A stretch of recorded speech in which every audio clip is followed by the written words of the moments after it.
Quando vocês olham para as datas da vida do Hegel, vocês percebem que ele vive bem no tempo da Revolução Francesa e do tempo do Napoleão e do período da Restauração depois. O Kant e o Fichte já nascem antes da Revolução e, por assim dizer, ainda percebem o mundo como ele era antes, e o Schelling vive bem mais tempo.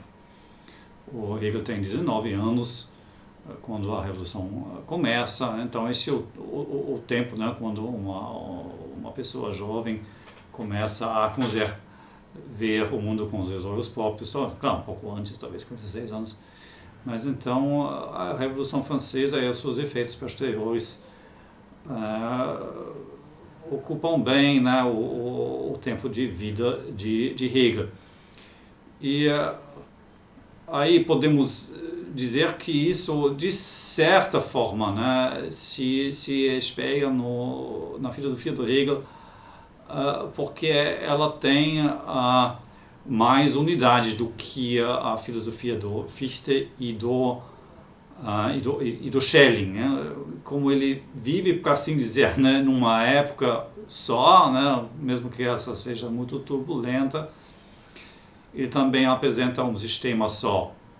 Ele apresenta um sistema que não é, claro, né, não é uma imagem feia da Revolução, evidentemente, né, não tem isso na filosofia, na história, mas que pode ser visto como uma expressão deste tempo, né, dessa confiança na mudança, confiança na racionalidade e uma profunda esperança, né, que, para assim dizer, tudo vai dar certo, né.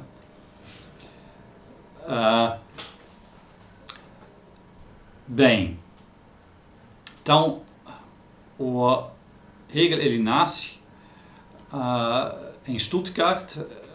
Stuttgart é a capital de Württemberg, do Ducado de Württemberg. É um dos estados um pouco maiores na Alemanha, no Sacro Império Romano daquele tempo, mas também não é nada grande com comparação aos outros países, como França, Inglaterra, ou mesmo, né, como a Espanha e Portugal. É muito pequeno, muito provinciano, mas lá a sua família pertence a assim chamada honorabilidade. Eles não são aristocratas, mas pertencem a essa elite burguesa, intelectual, administrativa deste Estado. Seu pai é funcionário público, né, de alto nível lá na capital. Em Stuttgart ele também recebe sua formação escolar e essa é a casa onde ele nasceu e viveu durante sua infância. Hoje em dia tem lá um pequeno museu dedicado ao Hegel em Stuttgart.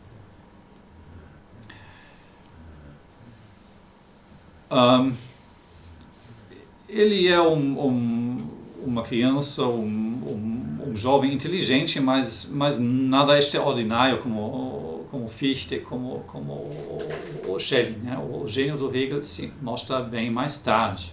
E pelo outro lado, sua fama é mais duradoura e tem mais efeito na filosofia, como também na história em geral. Em termos intelectuais, sua família certamente é liberal, ao mesmo tempo religiosa, pietista, vem dessa corrente dentro do protestantismo da qual já falei, que é um pouco que se dá muita importância à espiritualidade, à prática individual da religião e também de vez em quando ao misticismo. Ele vai para para o caminho de formação previsto para filhos de tais famílias. Ele vai para essas escolas das quais já falei, que os governos daquela época na Alemanha providenciaram para principalmente os futuros pastores protestantes, e que eram gratuitos e deram uma formação muito boa. A família do Hegel, ela é uma família também de funcionários públicos e de administradores e também de pastores protestantes. Os seus pais não são pastores como aqueles o seu pai não é pastor como aquele do Schelling, mas ele também vem deste ambiente. Não é uma família pobre como aquela do Fichte, ela, né, não é também dos mais ricos, mas ela é burguesa, né, classe média alta. Bem, ele vai para a universidade em 1788.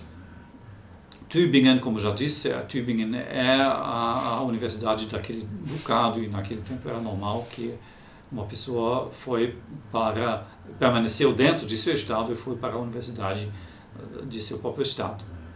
A Universidade de Tübingen naquele tempo não é nada especial, também não é ruim, mas é uma universidade provinciana.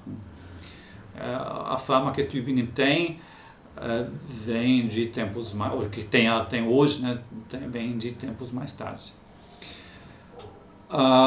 Em Tübingen tem aqui tem imagens da cidade de Tübingen, uma cidade muito pequena. Eu já falei sobre as nossas cidades universitárias daquele tempo, que muitas vezes os governantes não queriam uma universidade na sua capital, porque estudantes têm uma tendência, né, a causar problemas, né, uma mente revolucionária, né. Então, Tübingen é uma cidade ainda menor que Stuttgart, muito bonita, mas extremamente provinciana, até hoje em dia, um pouco diria eu, mas naquele tempo mais ainda. Então é uma imagem da cidade, dessas casas bonitas no rio Neckar, e a outra imagem é do Evangelische Stift, do seminário protestante em Tübingen, do qual também já falei quando fiz a introdução à vida do Schelling. Então, neste Evangelische Stift, Hegel ingressa em 1788 e lá ele encontra o Hölderlin e o Schelling. O Evangelische Stift tem uma organização, uma ordem muito rigorosa, até para os tempos até para aqueles tempos, na percepção dos contemporâneos, muito estrita, né? Então, talvez isso contribuiu também para que esses jovens, depois de seus estudos em Tübingen, não escolheram prosseguir a carreira de pastor protestante. Lá em Tübingen, ele estuda teologia, principalmente, e também filosofia. Ele conhece lá a filosofia kantiana através de seus instrutores, de seus professores. Contudo, é uma versão já popularizada e como dizer, escolástica da filosofia kantiana. E quando ele conhece essas filosofias, naturalmente ele é assim impressionado, mas ao mesmo tempo logo ele se revolta contra essa filosofia, junto com o Hölderlin e o Schelling, né? Essa já é a próxima geração, né? Essa já não é a geração que para assim dizer, recebe Kant como novidade, como algo de vanguarda, né? Que rompe com as tradições do racionalismo, da visão do mundo anterior. Para o Hegel e sua geração, o Kant já é, para assim dizer, né, coisa antiga, embora não é muito antigo, não, né, mas há essa percepção de que já é algo estabelecido, geralmente aceito, e, né, os novos rebeldes não veem mais o Kant como o maleado, mas já como uma dessas autoridades contra as quais eles se tentam articular. O Hegel também é muito entusiasmado pela Revolução Francesa, ele participa lá de círculos em Tübingen que discutem, divulgam, apoiam os ideais da Revolução Francesa, assim como também o Schelling e o Hölderlin. E junto a esses três buscam pôr uma nova visão filosófica que possa servir como fundamento para estes novos tempos. Eu já falei sobre o mais antigo programa de sistema que se encontra lá em Tübingen, no Evangelische Stift, e que é um documento dessas discussões, dessa busca intelectual destes três por uma nova filosofia que possa superar aquela do Kant, como também, naturalmente, aquelas anteriores, principalmente do Leibniz e do Wolff. Leibniz e Wolff ainda são ensinados em Tübingen naquele tempo, para assim dizer, nas lições oficiais na universidade. Né? O Kant é discutido nos seminários, nos círculos dos instrutores, e a filosofia pós-kantiana, ela é concebida pelos jovens estudantes lá no Evangelische Stift. Então, o Hegel não se torna pastor, e a alternativa, como já disse, para tais estudantes naquele tempo era tornar-se instrutor particular de uma família aristocrata ou burguesa rica. Isso que todos esses três fizeram, o Hölderlin, o Schelling e o Hegel, e também o Fichte por algum tempo. Hegel ele vai para a Suíça, para Berna, para a família Steiger, e isso tem algum impacto, porque a Suíça já naquele tempo ela já não tem uma estrutura feudal, né? Então tem uma estrutura política, a gente já pode dizer meio democrática, mesmo que seja muito marcado ainda pela predominância, né, das elites, mas é um ambiente muito mais aberto do que o ambiente destes estados ainda feudais na Alemanha e outras partes da Europa. E essa família Steiger, ela também tem uma postura muito liberal, ela é muito erudita, muito interessada, né, nas várias discussões científicas e políticas que tem naquele tempo, e tem uma biblioteca muito boa e enorme. E o Hegel se aproveita disso e ele lê nessa biblioteca principalmente obras filosóficas, mas também sobre questões políticas, organização política e economia e social. Então ele se beneficia muito com esse estágio, e também essa família, ele introduz ele nos círculos lá intelectuais e da alta burguesia em Berna. Um professor, um instrutor particular, não era visto como um simples empregado, ele era assim respeitado como intelectual, e a família normalmente tratava ele desta maneira. Então ele participava assim, né, nos encontros que a própria família tinha, né, com seus pares. Então isso era muito importante para o Hegel, né, ter esse acesso e ter essa perspectiva. Depois ele vai para Frankfurt. O Hölderlin está lá, seu amigo de Tübingen, e através, né, dos contatos dele que ele ganha lá outro emprego como instrutor particular. Finalmente, em 1801, o Schelling já se estabeleceu em Jena, ele já é famoso, né? Ele é, para assim dizer, o novo grande herói depois do Kant e do Fichte. Então, o Schelling consegue isso bem antes do Hegel, né? O Schelling é mais novo que o Hegel, né? Mas ele já é famoso em 1800, né? Quando ninguém conhece o Hegel, né? Eu conheço Hegel, o pequeno amigo dele, né? Que ninguém conhece, mas que o Schelling respeita e ele chama ele para Jena e os dois colaboram lá. A imagem tá ruim, não sei como fazer. Acho que assim fica melhor.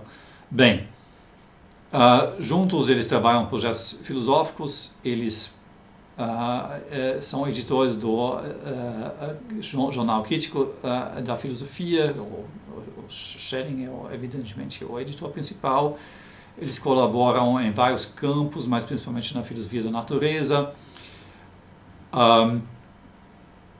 O Hegel faz seu doutorado lá e em 1805 ele se torna professor. Naquele tempo o Schelling já não se encontra mais em Jena, mas mesmo assim tem influência lá para ajudar o seu amigo.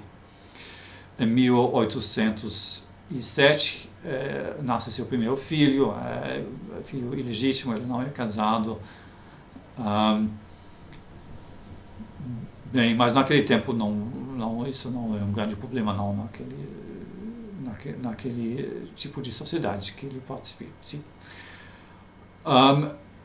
Depois o Napoleão, o exército napoleônico chega em Jena e aí nessa ocasião o Hegel vê o Napoleão e daí vem nas ruas de Jena e aí vem esse famoso citado, né, onde o Hegel fala do espírito mundial montado em cavalo, que não é bem correto porque não é espírito mundial o que ele disse, mas é alma mundial. Alma mundial, espírito mundial não tem, para assim dizer, encarnação. Nenhuma pessoa é espírito mundial, mas alma mundial é outra coisa, né? E então a alma mundial no cavalo.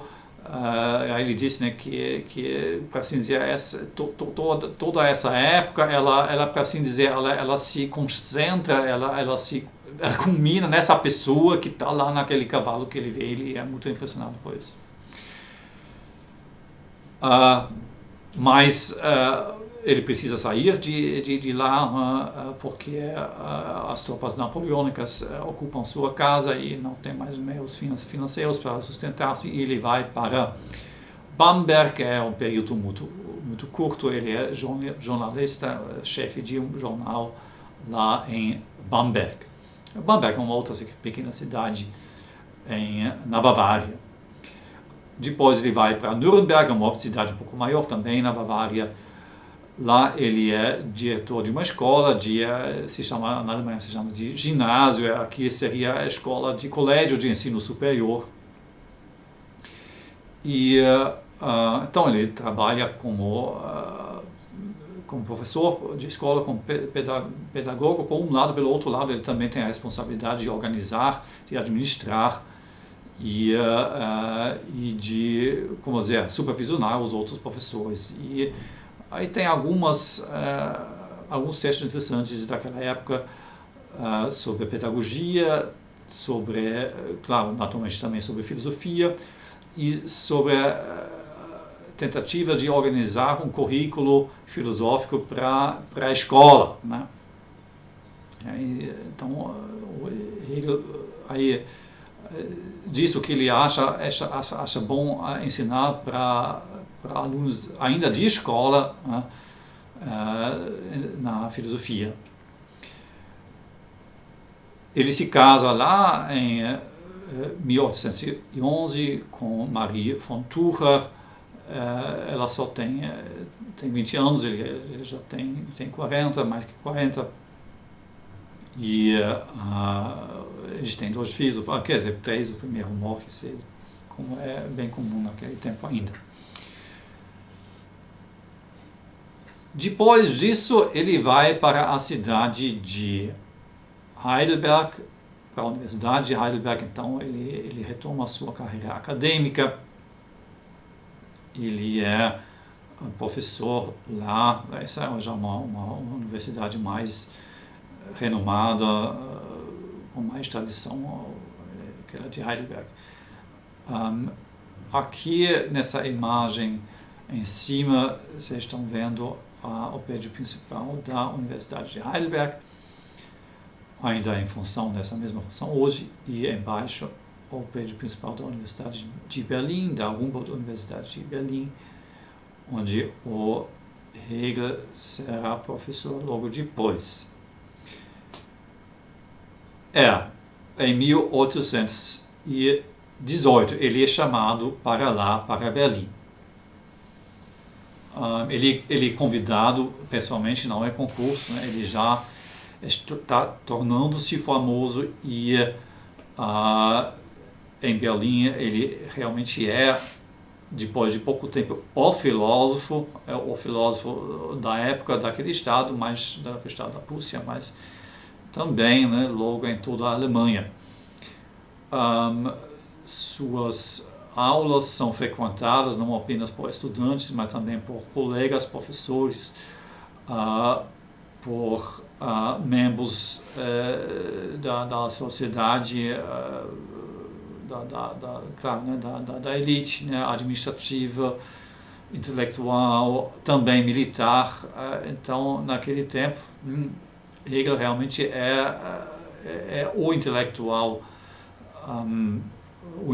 pelo menos filosófico da época,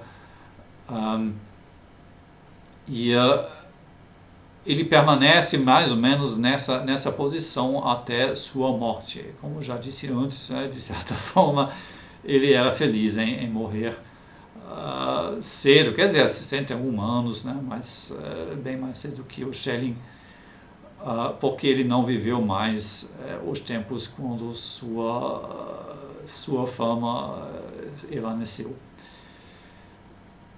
Ele também se torna reitor dessa universidade em 1829. Ele morre. Aí tem uma discussão, né? Antigamente se pensava que ele morreu de uma infecção de cólera, que sua mulher, ela ajudava como enfermeira, né? Tinha uma epidemia de cólera, então ela ajudava para cuidar dos enfermos, e aí ela trouxe a infecção para casa, para seu marido, ele morreu disso. Essa era a tese tradicional, geralmente aceita. Em tempos mais recentes, alguns defendem que ele não morreu disso, mas morreu de uma doença do estômago, da qual ele já sofreu por muito tempo antes. Em Berlim, ele também participa muito ativamente da vida social. Ele é membro de um clube com uma orientação muito liberal, aberta, mas não revolucionária, lá em Berlim daqueles tempos.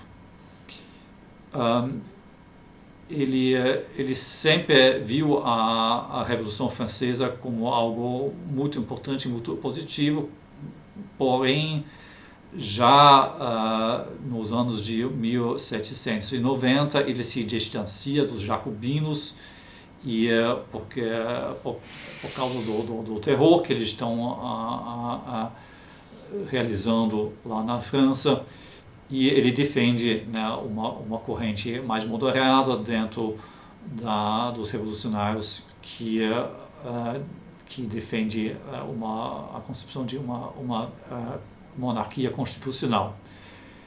E a essa visão ele permanece fiel também nos anos mais tardios de sua vida. Ele defende essa visão, né, uma monarquia institucional. Só que ele, para assim dizer, ele se torna cada vez mais conservador. Ele também apoia o Napoleão, mas depois o Napoleão fracassa e vem a Restauração. E o Hegel, de certa forma, aceita este desenvolvimento, digamos, dentro dessa corrente, ele é um dos liberais, mas ele não se opõe politicamente a esses desenvolvimentos. Isso também é um pouco o espírito de sua filosofia em termos políticos. É uma filosofia liberal, é uma filosofia que insiste nos direitos fundamentais, individuais, mas não é uma filosofia revolucionária que se opõe ao espírito da época. Ele acha que a filosofia deve andar junto com o espírito da época e articular esse espírito. E não achar que ela deve desenvolver utopias que se opõem a isso. Então, é uma filosofia, para assim dizer, que concorda com a realidade também no sentido histórico, com o desenvolvimento histórico. E o Hegel ele defende uma visão, digamos, mais liberalista dentro das correntes de sua época, mas não se opõe ao sistema de governo da Rússia, por exemplo, né? Ele concorda completamente. Ele até quando um discípulo dele, né, é um pouquinho mais como dizer, de vanguarda que ele, né, um pouco mais do que hoje em dia se chamaria de esquerda. Aí ele logo já intervém, né? O próprio rei, ele reclama que este aluno dele, o Gans, né, que estava assumindo a filosofia do direito, né, as aulas, né, a disciplina de filosofia do direito muito revolucionário. Aí o Hegel, ele tira essa disciplina dele e administra por ele mesmo, né? Então, ele também, né, intervém contra um outro colega que é um pouco mais crítico do governo que ele, né?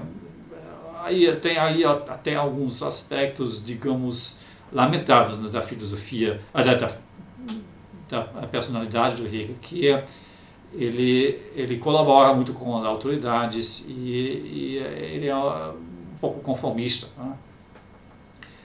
Então, o próprio Hegel, ele mesmo, em seus era um entusiasta da revolução, mas nunca era um revolucionário, e em seus tempos mais tardios era uma pessoa, né, comumente, digamos, meio conservadora, né? Muito diferente de vários discípulos deles. Aí isso é interessante, né, que essa marca de uma boa filosofia, que ela pode inspirar ideias e posturas bem diferentes daquela do próprio autor, que ela não é apenas, né, a articulação de uma certa opinião, seja essa política ou outra, que você pode adotar ou não, mas que ela inspira ao pensar. E essa filosofia do Hegel, ela deu muita inspiração para pensadores que depois assumiram teses muito diferentes, nos dois lados, né? Tem os seguidores imediatos de Hegel, depois de sua morte, se dividem em os hegelianos da esquerda e hegelianos da direita. Uns muito conservadores, os outros revolucionários, né? Como, né, o mais famoso, naturalmente, é o Marx, né? Mas também tem outro, o Bruno Bauer, o Feuerbach, os jovens hegelianos. Então, a filosofia do Hegel, ela tem este potencial. Isso é a marca de uma filosofia boa, né? Quando ela, por assim dizer, se consegue desvincular de seu autor, né? E os pensamentos desse autor, né, ganham uma dinâmica própria que vai muito para além daquilo que era a intenção imediata do autor. Então essa é uma marca da filosofia do Hegel. A outra marca é, como eu já disse, que essa realmente, o Hegel, ele, para assim dizer, ele completa seu trabalho. Ele morre quando ele ainda está trabalhando na segunda edição de sua ciência zoológica, de sua obra principal, mas pelo menos ele consegue, durante sua vida, ainda apresentar seu sistema incompleto, né? Todas as obras fundamentais necessárias ele apresenta. Diferente, assim como também o Kant, mas diferente do Schelling, muito diferente do Schelling, e também do Fichte. O Fichte também, né, sempre está reescrevendo sua doutrina da ciência, e além dessa publicação de 1794, não tem nenhuma oficial autorizada por ele. Então, o Hegel nos deixa um legado extremamente rico, mas também sistematicamente completo de uma filosofia que é mais ou menos coerente em si, né, depois de 1807, não tem mais muitas mudanças fundamentais nessa filosofia. Eu não sei porque essa imagem tá fazendo isso, a minha câmera está ruim. Bem, isso é o Hegel, como ele dá aula para os seus estudantes em Berlim. Esse chapéu lá, ele é para os estudantes que colocaram dinheiro lá dentro, né? Porque, embora ele recebeu o seu salário como professor, aí era costume ainda, naquele tempo que os ouvintes da palestra deram algum dinheiro depois da aula em reconhecimento daquilo que eles aprenderam. Aqui alguns retratos do Hegel, Hegel ainda mais ou menos jovem, e do velho ao lado direito, e no meio o Hegel com esse vestido de casa, né, com esse chapéu e essa jaqueta que ele usava em casa, que é famoso. E esse chapéu ele ainda existe, e ele é exibido nessa casa em Stuttgart, da qual eu já falei. Este é o sepulcro do Hegel no Dorotheenstädter Friedhof em Berlim, ao lado daquele do Fichte. Foi o desejo do Hegel, né, de ser sepultado ao lado do Fichte, junto com as respectivas esposas. Então, as obras principais, naturalmente, do Hegel, né? Tem vários tipos de obras do Hegel. Tem obras que ele mesmo escreveu, publicou. Tem obras que ele escreveu, mas não publicou ele mesmo. Parte dessas obras nunca eram previstas para publicação, eram anotações, né? Mas algumas também eram, né, textos, né, digamos, publicáveis, mas o que o próprio Hegel não publicou. E tem obras que não foram escritas pelo próprio Hegel, nem publicadas por ela, mas que são anotações de aulas, de palestras que alunos de Hegel fizeram. Com relação à mera quantidade, essa é até a maior parte de sua obra, né? Então, a maior parte de seus textos sobre filosofia da história da filosofia da arte, filosofia política, vem de tais anotações. Aí tem várias edições. A edição mais recente e melhor e mais bem feita, aquela organizada pela Rheinisch-Westfälische Akademie der Wissenschaften, a partir de 1968. Então essa para todos os estudiosos de Hegel, essa edição a canônica hoje em dia. As obras de Hegel são citadas na base dessa obra. Certo. Contudo, algumas dessas lições, né, dessas anotações, foram publicadas já nos próprios quando o Hegel ainda era vivo. Então, essas eram, para assim dizer, meio autorizadas, porque o Hegel não se opôs à publicação dessas anotações. Então, podemos confiar sim, né? Embora não seja da mão do próprio Hegel, podemos confiar sim nestes textos que eles apresentam de uma maneira bastante fiel àquilo que o Hegel dizia, e estes textos são muito interessantes e muito interessantes para complementar os textos publicados por ele mesmo, e também muitas vezes são bastante mais acessíveis, compreensivos.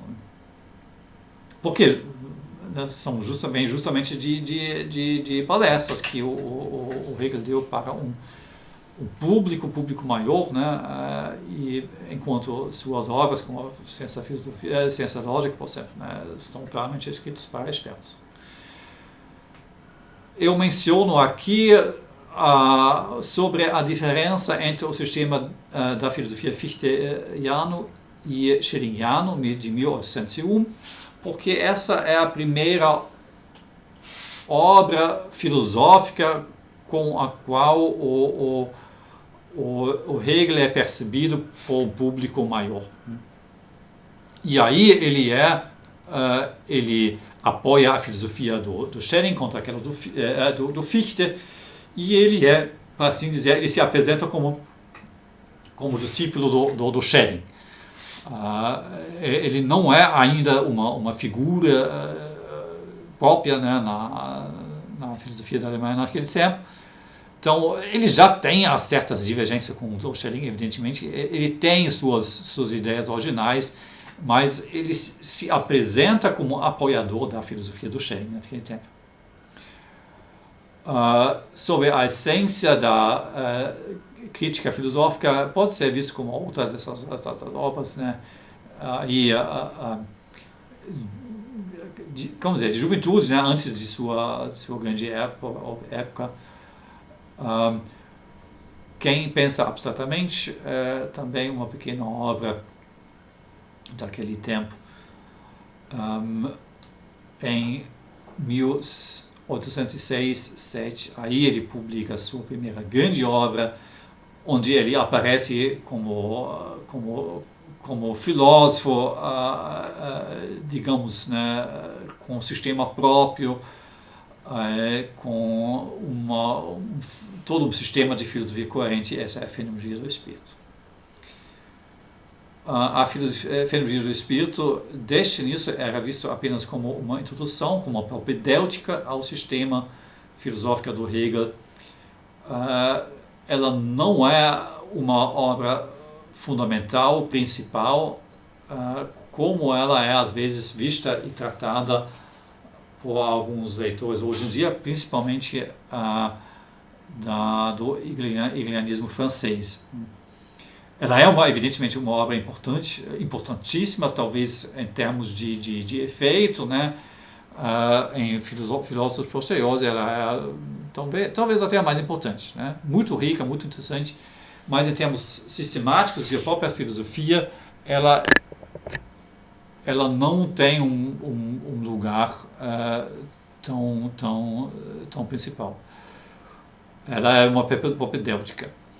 Além disso, para mim e para muitos leitores, ela parece muito confusa. Parece que o Hegel tinha um plano inicial, né, para essa obra, e depois desviou e acrescentou e inseriu várias partes nessa obra que não eram previstos originalmente nesse plano. E com isso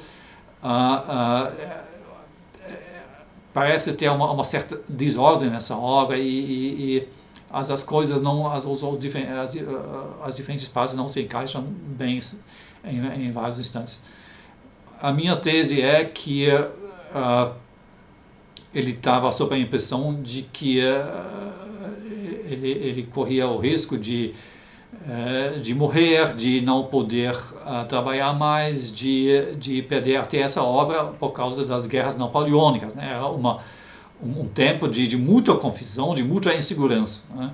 E por isso ele aumentou, para assim dizer, essa obra para incorporar a ela, para assim dizer, toda a sua filosofia, ou muitas outras partes de sua filosofia que, na verdade, não deveriam ter feito parte dessa obra, né? Para não perder, né? Para poder publicar logo e deixar para a posterioridade. Ele até, quando ele fugiu de Jena, ele estava com o manuscrito na mão, né? E estava com muito medo de perder este manuscrito com isso todo o seu trabalho. Então essa é uma possível explicação porque essa fenomenologia do espírito contém tanta coisa como dizer, né, que não parece fazer sentido, né, conforme a sistemática da obra. Tudo bem.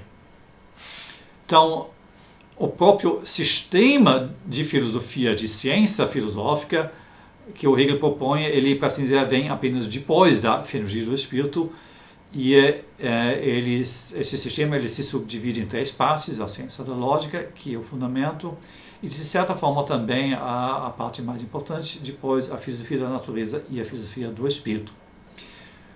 A ciência da lógica é a única dessas 3 partes que ele elabora numa obra própria, na ciência da lógica, né, que tem esse título naturalmente. Ele publica entre 1812 e 1816. Ele publica a primeira parte, a Lógica do Ser, numa segunda edição em 1831. Quer dizer, a publicação, a impressão da obra era depois da morte, mas ele ainda concluiu. Não consegue concluir a revisão, a segunda edição das 2 outras partes da ciência da lógica. As outras 2 partes, filosofia da natureza e filosofia do espírito, o Hegel não apresenta em obras próprias. O que ele publica é a Enciclopédia das Ciências Filosóficas, que dá um esboço geral das 3 partes de seu sistema filosófico junto com a ciência da lógica. Essa enciclopédia das ciências filosóficas, ela é intencionada como dizer, né, como um texto para acompanhar suas aulas.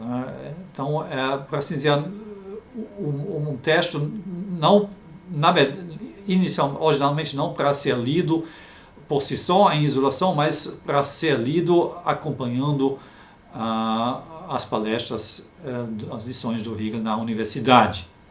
E por isso este texto ele muitas vezes é muito abstrato, muito seco e com poucas explicações mais aprofundadoras, porque o Hegel deu essas explicações nas aulas. E, de fato, normalmente essa enciclopédia, hoje em dia, ela é publicada junto com essas anotações. Quer dizer, ela tem anotações e ela tem comentários. E aí ela é mais compreensiva, né? Ela ganha mais vida com essas anotações que, na verdade, não vêm do Hegel, mas dos alunos que assistiam às suas aulas. Dessa enciclopédia das ciências filosóficas tem uma versão de 1817, mas hoje em dia a gente trabalha com a segunda edição, que ainda é utilizada pelo próprio Hegel, que também foi publicada, foi impressa, né, depois de sua morte, mas ele ainda conseguiu concluir a revisão. Uma obra que ainda é fundamental, para assim dizer, sistematicamente essa obra ela faz parte da filosofia do espírito, né? Mas dentro da filosofia do espírito ela tem o seu lugar próprio, e essa é a filosofia do direito, ou o título completo é Fundamentos da Filosofia do Direito, ou também Traços ou Linhas Fundamentais da Filosofia do Direito, de 1821. Essa obra ela contém não apenas a filosofia do direito do Hegel, mas também a filosofia política e a ética do Hegel, e também os fundamentos de sua filosofia da história. Sobre isso nós vamos falar, né, nas próximas aulas, quando falamos da filosofia prática do Hegel. As lições das quais eu já falei, elas são publicadas a partir de 1822, quer dizer, ainda durante a vida do próprio Hegel. Bem,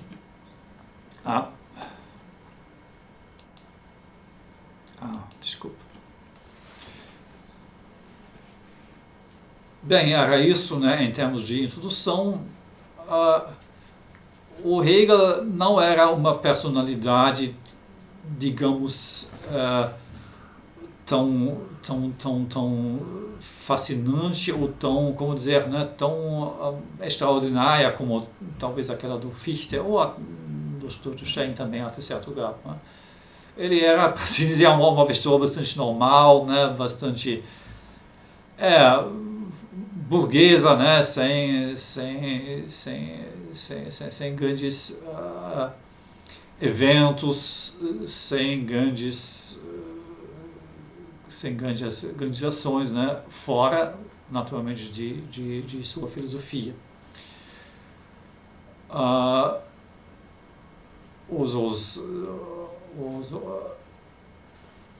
Os comentaristas dizem que ele nunca perdeu seu sotaque suevo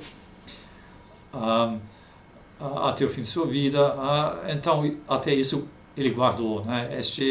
Digamos, essa coloração um pouco provinciana lá do Ducado de Württemberg, onde ele nasceu e onde ele se criou, né? Então o Hegel, ele realmente ele impressiona pela sua obra, né? Talvez ele é um dos filósofos